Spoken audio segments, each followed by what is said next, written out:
Saya kalau sedih orang kata ke keji, saya ni sedih juga. Bila saya sedih, ubat saya nangis.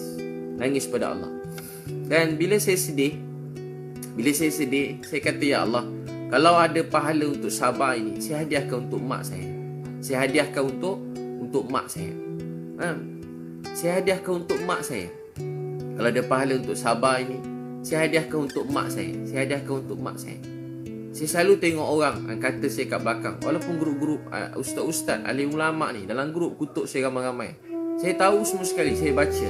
Tapi saya pun tak mau balas-balas. Saya pun tak nak gaduh dengan siapa-siapa. Saya doa mereka dapat kebaikan hidayah. Saya patut tak cerita saya tersebut. Moga Allah maafkan saya. Jadi bila benda-benda macam tu saya terbaca, saya tahu ulang-ulang kali orang kata saya hari update status sana sini. Saya tak kacau hidup dia. Saya tak kacau hidup dia. Saya tak pernah sentuh hidup dia. Saya tak sebut nama dia. Saya tak pernah keji dia. Saya tak pernah hina dia. Saya tak pernah minta apa-apa kat dia. Sesin pun saya tak minta kat dia. Satu apa pun dia orang tak didik saya. Yang didik saya ustaz-ustaz, cikgu-cikgu saya dulu. Mereka dah meninggal dalam kubur. Saya tengah malam dengar seorang cikgu saya dah meninggal. Saya tak kenal dia. Tengah malam saya dengar ada orang tengah nangis kat Masjid Seri Petaling tu. Ada orang nangis. Saya pergi kat situ. Dulu, bukan yang baru ni, dulu. Saya tak pergi Masjid Seri Petaling baru ni masa Covid ni, saya tak pergi. Ramai ingat saya pergi. Ustaz dah buat saringan, saya tak pergi. Biasa saya pergi dulu. Sekali masa saya pergi, ada seorang tengah nangis doa. Tahu apa dia doa? Ya Allah, jagakanlah Abid Liu ni, Liu Yun Pao, Linda Liu. Dia doakan keluarga saya seorang-seorang. Siapa pula doa aku tengah malam ni? Saya tengah mengantuk, hilang mengantuk. Saya tengok-tengok, dia antara salah seorang cikgu saya yang saya dah tak jumpa lebih 10 tahun. Dia nangis untuk saya. Dia nangis untuk mak saya. Dia nangis untuk ayah saya. Dia menangis untuk keluarga saya. Tengah malam dia nangis untuk saya. Itulah ustaz alim ulama yang sebenar. Tengah malam nangis untuk umat. Nangis untuk orang jahat. Nangis untuk penzina. Nangis untuk orang tepi jalan. Nangis untuk orang jauh pada Allah. Nangis untuk orang bukan Islam. Doa, ya Allah, jangan marah mereka, beri mereka hidayah. Ya Allah, fahamkan mereka. Ya Allah, fahamkan mereka, beri mereka hidayah. Tengok orang jahat, ya Allah, jangan marah mereka, beri mereka hidayah. Ya Allah, kesiankan Abid Liu ni, beri dia hidayah, bimbing pimpin dia. Malam-malam nangis, siang dia pegang sikit. Abid, ni ada salah sikit Abid, betulkan sikit. Dia telah banyak buat baik kat saya, dia tegur saya sikit. Dia tegur saya sikit, sikit dia tegur. Sekarang berbeza. Banyak ustaz-ustaz alim ulama, mereka keji kita kat belakang. Cakap kat belakang, hina kat belakang. Cakap bukan belakang, depan juga kat Facebook, kat Instagram. Bukan baru ni, dah lama dah. Banyak kali dah, setiap kali update. Saya banyak juga kadang-kadang pergi mana tempat tiba kena halau. Yang halau pun ustaz juga halau. Halau pada masjid. 2-3 tempat saya pergi, ada kena halau. Saya pergi berdakwah free, masa free.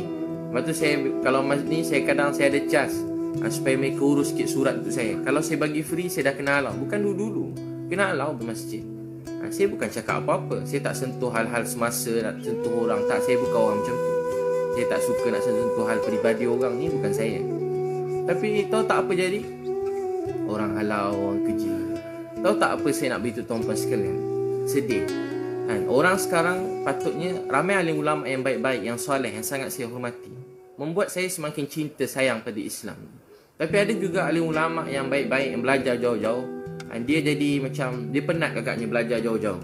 Penat belajar jauh-jauh. Lepas tu tengok tiba Cina mana pula ni agaknya. Tapi macam tu, keji kat belakang, cakap bukan-bukan. Saya macam pada dulu lagi. Saya tak kacau hidup dia, tak sentuh hidup dia. Saya tak susahkan dia pun. Saya tak minta sesuap nasib pun kat dia. Saya pun tak ada kacau hidup dia, tak pernah keji dalam ceramah saya tentang dia. Saya cuma berkongsi kebaikan. Ni kan dunia Instagram, Facebook. Saya memang saja banyak-banyakkan baik-baik. Sebab anak-anak saya pun ada Facebook, Instagram. Saya nak dia tengok benda baik-baik. Saya nak banjirkan benda baik-baik dalam Facebook, Instagram ni. Saya nak anak-anak saya tengok. Kalau tak, anak-anak kita sayang orang Korea. Tak salah sayang orang Korea. Dulu kita mak-mak sayang orang Hindustan. Tak salah tengok Hindustan sikit, tak salah. Tahu tak apa yang salah? Salah bila tak ada orang tengok Hindustan. Sekarang anak-anak Korea, sekarang terikut setengah-setengah. Bukan semua sikit-sikit terikut-ikut. Jadi kita nak marah orang Korea? Tak. Dia banyak kebaikan yang boleh kita belajar. Tapi tahu tak apa yang kita ni? Kita orang Islam kena banyakkan contoh-contoh yang baik. Meninggalkan contoh-contoh yang baik. Itu abang kakak. Apa tu dakwah? Dakwah ni, kita dakwah manusia, tak nak agama, datang dekat pada agama. Tu dakwah. Malam nangis, ya Allah, mereka tak tahu, tak faham, beri mereka hidayah. Ya Allah, mereka tak faham, tak tahu, beri mereka hidayah. Ya Allah, mereka tak faham, tak tahu, beri mereka hidayah. Ya Allah, mereka tak faham, tak tahu, beri mereka hidayah. Ya Allah, mereka tak faham, tak tahu, beri mereka hidayah. Saya kakak abang, saya kalau dakwah dekat, saya jenis tak takut kalau buat dakwah ni. Tapi dengan alim ulama, ustaz-ustaz, cikgu-cikgu ni, saya ada rasa, memang saya tahu saya bodoh, jahil. Jadi saya penuh rasa kemuliaan pada mereka, penuh rasa hormat, muliakan mereka daripada dulu. Daripada dulu saya hormat, sayang. Semua ustaz-ustaz, cikgu-cikgu ni saya hormat, saya sayang. Kalau dia orang ni hentam saya memang tak jawab, saya diam. Saya selalu rasa macam bodoh, saya nangis, sedih, saya nangis. Tapi kalau orang tepi jalan, saya tak takut. Pada umur 15, saya pergi kat satu tempat, budak-budak jahat, saya dakwah. Ketua dia badan bertatu, umur 30 lebih, kerja merompak sana sini. Yang saya pernah cerita, dia ikut sana. Motor beratus geng ni, motor-motor, budak-budak motor, budak-budak yang macam-macam, curi motor, curi kereta. Saya dakwah dia. Alhamdulillah, ramai ikut saya, mereka berubah. Sampai saya pernah cerita, dia berubah jadi sebaik-baik orang. Masa dia meninggal, masa kan berdakwah tengah malam, dia meninggal dunia. Tengah malam berdakwah, meninggal dunia. Orang baik. Sebab tu kita tak tahu kesudahan seseorang. Tu jangan pandang rendah pada orang tepi jalan, pada budak-budak jahat. Mereka anak-anak kita, mereka keluarga kita. Ya Allah, sayang mereka, mereka tak faham, tak tahu. Beri mereka hidayah. Jangan keji dia. Kita kalau baik sikit, dengki ke orang, benci orang jahat. Dia ni mana mak opak dia tak belajar, tak ajar-ajar apa dia. Teruk tu. Dia tak belajar agama, jahil murakab. Kalau orang baik sikit, tak boleh buat apa dah. Degil, jahat tu tak boleh buat apa. Tak sekolah tu degil. Manalah, tak adalah Islam ke tidak dia tu. Habislah agama dia, neraka lah tempat. Wah, macam tu dia cakap kat orang lain. Kalau orang jahat cakap begitu pada orang baik, munasabah, sebab hati dia sempit. Tapi kalau orang-orang yang belajar agama, orang yang takut pada Allah, keji orang jahat, jadi kat mana iman dan Islam dalam hati kita? Lepas tu kalau jumpa alim-alim yang benar-benar alim, mereka sangat memuliakan orang lain. Kalau orang jahat pun mereka sayang, ini kan pula pada orang baik-baik, mereka sayang. Kita tengok alim ulama penuh rasa hormat, rasa respect, hormat pada mereka. Jadi tuan-tuan dan perempuan yang Allah SWT sayangi, itu bila sedih, jangan sedih, percaya kita ada Allah. Baca inna lillahi wa inna ilaihi raji'un.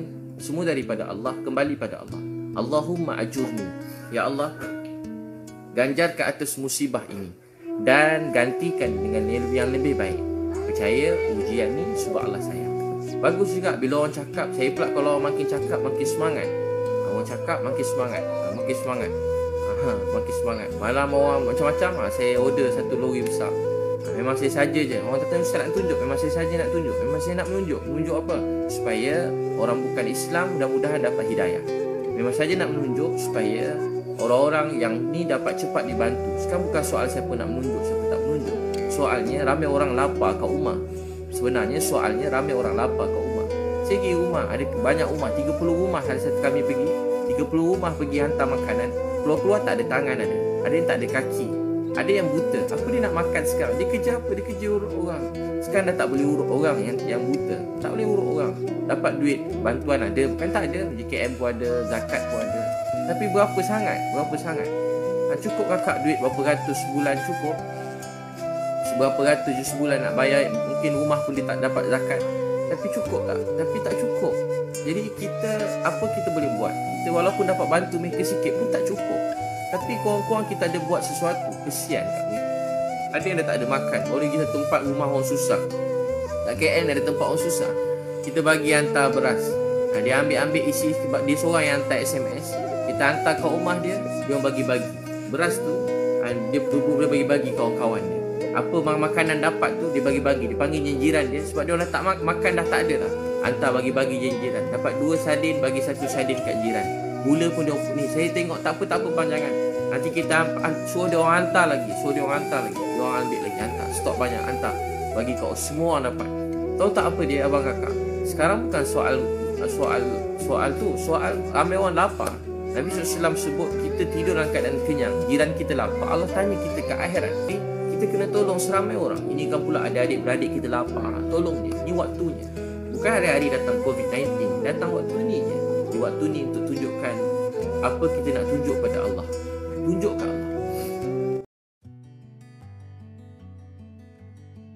Sejujurnya saya pun tak tahu mana satu nak cut dalam video tersebut, sebab every word yang Ustaz Abid Liu cakap is very meaningful and very touching, dan saya rasa bukan saya seorang saja, malahan semua orang yang menengok video tadi akan berasa benda yang sama. Apapun saya merayu kepada anda semua, tak kira bangsa, agama, marilah kita berdoa untuk kesejahteraan Ustaz Abid Liu. Semoga Ustaz Abid Liu dipanjangkan umur dan dimurahkan rezeki, sentiasa sehat dan membuat kebaikan kepada semua umat manusia. Beliau menjadi idol untuk semua orang, dan marilah juga kita berdoa supaya isu di antara pendakwa dan juga ustaz-ustaz bersama Ustaz Abid Liu dapat diselesaikan secara baik. Sungguhnya bila satu kebaikan itu menjadi kemungkaran, dan juga bila manusia sesama manusia bertelaga, pemenangnya adalah syaitan. Akhir kata, saya berharap video ni juga menjadi satu dakwah bagi saya dan juga bagi anda semua. Berharap juga supaya anda share benda ni,